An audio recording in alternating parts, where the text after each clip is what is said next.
বন্ধুরা, ঘরোয়া ঘরকন্যায় সবাইকে স্বাগত জানাই। বন্ধুরা, আজ আমি করব নিমকি। তো আমি এই বাটির মাপের এক বাটি আমি ময়দা নিয়ে নিলাম, এক চামচ আমি বাটার দিয়ে দিলাম এর মধ্যে, আর এক চামচ একটু হাফ চামচের মতো ঘি দিয়ে দিলাম, হাফ চামচের মতো।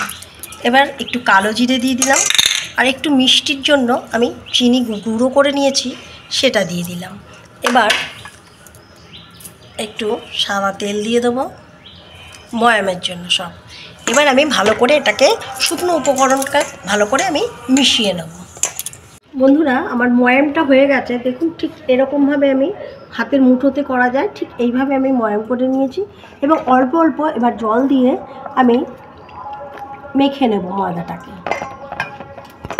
বন্ধুরা, আমি যে নিমকি করব তার ডোটা আমার মাখা হয়ে গেছে। এখন আমি এটার মধ্যে রেখে আমি ঢেকে রেখে দেবো একটু। এবার আমি বিস্কুটের জন্য আমি ঠিক এই বাটির এই পরিমাণে আমি ময়দা নিয়ে নিলাম, আর সুজি নিয়ে নেবো। সুজিটাও আমি ঠিক যতটা পরিমাণ লাগবে আমি ততটাই নিয়ে নেব, সেই পরিমাণে আমি সুজি নিয়ে নিলাম। এখন দুটো ডিম ফাটিয়ে দেবো।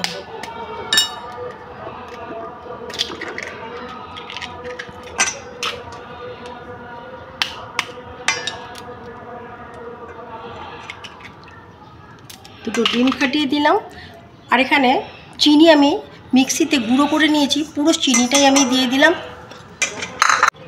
এক চামচের মতো ঘি দিয়ে দিলাম,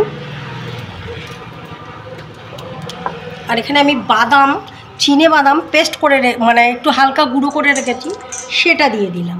এবার আমি ভালো করে মিশিয়ে মেখে নেব। প্রথমে আগে এই শুকনো উপকরণগুলো আমি মাখিয়ে নেব।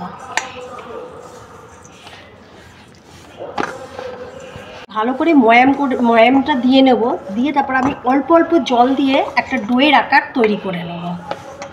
বেশ টেস্টি হবে খেতে, যেহেতু বাদাম দেওয়া আছে, ঘি, আমি এই বাটারও দিয়েছি। এই বাটারটাও আমি আমুল বাটার, এটাও আমি একটুখানি দিয়ে দিয়েছি।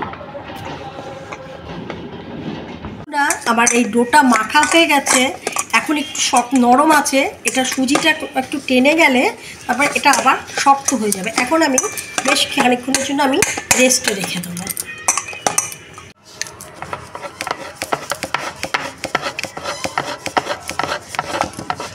আমি এভাবে 3 ভাঁজ করে নেব। 2 ভাঁজ দিলাম, এখানে আর একটা ভাঁজে এগুলো চেপে দিলাম, দিয়ে আবার একটু ঢেলে নেব।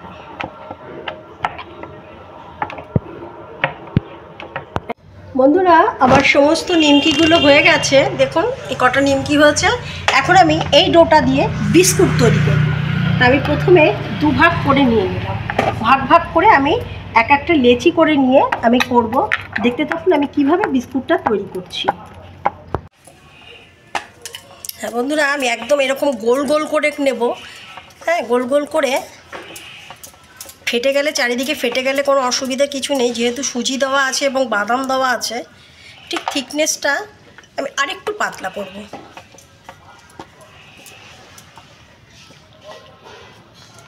বন্ধুরা, আমি এই ঢাকনার মাপের করে আমি পুরো গোল গোল করে শেপ করে আমি কেটে নেব।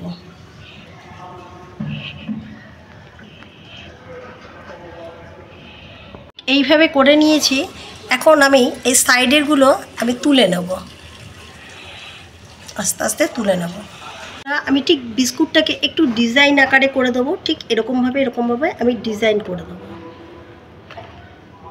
আপনারা না করলেও করতে পারেন, এরকমভাবেও রেখে দিতে পারেন, তবে আমার কাছে এরকম ডিজাইনটা করলে বেশি ভালো লাগবে মনে হলো, তাই আমি করলাম।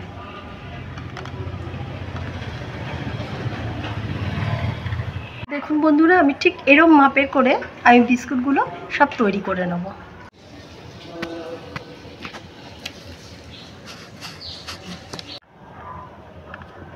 আমি এরকম ঠিক দাগ দাগ করে নেব। আমার ওই খাপটাতে একদম ছোট ছোট লাগছিল, আমার ভালো লাগছিল না, তাই আমি গ্লাসের মাপের করে নিচ্ছি ঠিক এরকমভাবে। দেখুন বিস্কুটগুলো দেখতে কত সুন্দর লাগছে।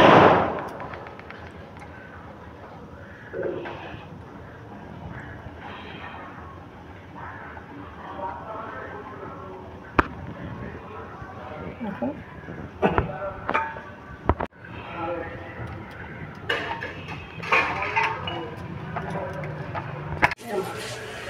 বন্ধুরা আমার এই হাতে বিস্কুট আর এই হাতে নিমকি আমার হয়ে গেছে। এখন কড়াইয়ে তেল বসিয়ে দিয়েছি কিন্তু গ্যাস ধরায়নি। এবার আমি আস্তে আস্তে নিমকি এবং বিস্কুটগুলো ভেজে নেবো এক এক করে। বন্ধুরা তেলটা হালকা গরম হয়েছে, আমি এক এক পিস করে নিমকি ছেড়ে দেবো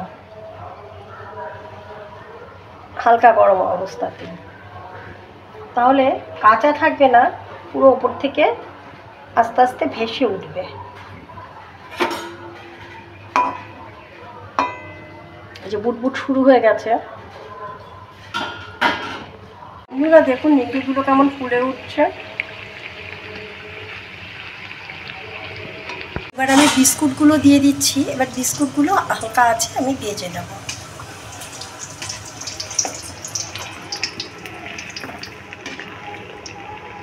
বন্ধুরা আমার এই যে নিমকি দেখুন কতটা খাস্তা হয়েছে, একদম মানে চাপ দিলে হয়ে যাচ্ছে। আর এখানে যে বিস্কুট আমার হয়ে গেছে। যদি আপনাদের আমার এই রেসিপি দুটো ভালো লেগে থাকে অবশ্যই বন্ধুরা আমার পাশে থাকবেন। বন্ধুরা সবসময় ভালো থাকবেন। আজকের মতো শেষ করছি, আবার নেক্সট কোনো ভিডিওতে দেখা হবে। ততক্ষণের জন্য বন্ধুরা ভালো থাকুন, সুস্থ থাকুন। আর বন্ধুরা আমার ইউটিউব চ্যানেল ঘরোয়া ঘরকন্যা নামেই আছে। Please like, subscribe, comment, share করে পাশে থাকবেন। আমরা প্রত্যেকে একই পথে চলবো। আজকের মতো শেষ করছি, কেমন রাখছি।